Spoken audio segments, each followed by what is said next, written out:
హీరోగా, సహనటుడిగా కొన్ని వందల చిత్రాల్లో నటించి నట కిరీటిగా ప్రేక్షకుల మనసుల్లో సుస్థిర స్థానం సంపాదించుకున్నారు రాజేంద్ర ప్రసాద్. 'అహనా పెళ్ళంట', 'లేడీ టైలర్', 'అప్పుల అప్పారావు', 'ఆవొక్కటి అడక్కు', 'ఎదిరింటి మొగుడు పక్కింటి పెళ్ళాం', 'జయము నిశ్చయమ్మురా', 'రాజేంద్రుడు గజేంద్రుడు', 'మాయలోడు' వంటి చిత్రాలతో కామెడీ హీరోగా ఎదిగారాయన.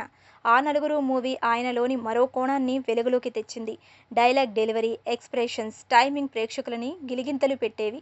వయసు పెరగటంతో ఆయన తండ్రి, బాబాయ్, మామయ్య, తాతయ్య క్యారెక్టర్లు చేస్తున్నారు.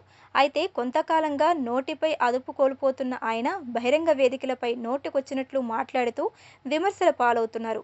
కొన్నిసార్లు ఏకంగా మద్యం తాగి ఈవెంట్లకు వస్తున్నారన్న విమర్శలూ ఉన్నాయి.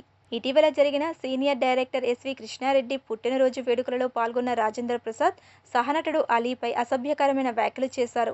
ఆ కామెంట్స్ సోషల్ మీడియాలో వైరల్ కావడంతో తీవ్ర విమర్శలు వెల్లువెత్తాయి.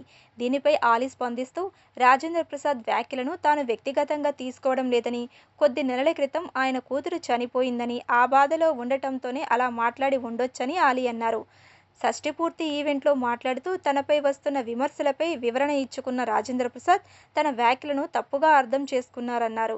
నేను ఇలాగే ఉంటా, ఇలాగే మాట్లాడతా, ఎందుకంటే నేను అందరికంటే పెద్దవాణ్ణి కాబట్టి అన్నారు. తాజాగా సుమన్ టీవీకి ఇచ్చిన ఇంటర్వ్యూలో ఆ వివాదంపై రాజేంద్ర ప్రసాద్ మరోసారి స్పందించారు.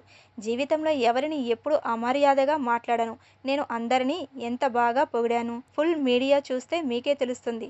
ముక్కలు చూస్తే తెలియదు. ఎవడికి కావలసిన ముక్కలు వాడు వేసుకుంటే మనమేం చేయలేం. నా కూతురు చనిపోయాక అప్నిస్ అయిన మాట వాస్తవమే. ఇందులో బాధపడవలసిన విషయం ఏమిటంటే తిట్టించుకున్న అలీకే లేని బాధ మిగతా వాళ్లకు ఎందుకు? అన్నయ్య నన్ను ప్రేమగా ఏదో అన్నాడని అలీ వెంటనే వీడియో రిలీజ్ చేస్తే మధ్యలో వాళ్ళు తెగ ఫీల్ అయిపోయి నన్ను ట్రోల్ చేయడం బాధాకరమని వివరణ ఇచ్చారు రాజేంద్ర ప్రసాద్.